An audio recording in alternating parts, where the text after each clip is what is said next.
புன்னகை முல்லை புதுவிழி குவளை அழகிய அதரங்கள் அரவிந்த பூவோ உன் கன்னங்கள் ரோஜா கொடியிடை அள்ளி நிறத்தினில் நீயொரு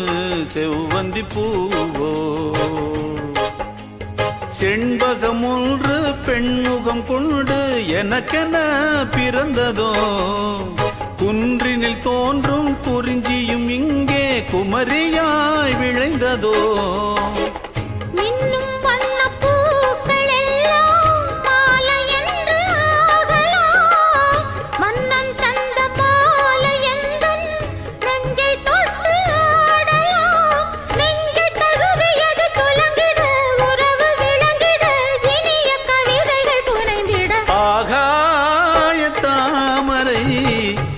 அருகில் வந்ததே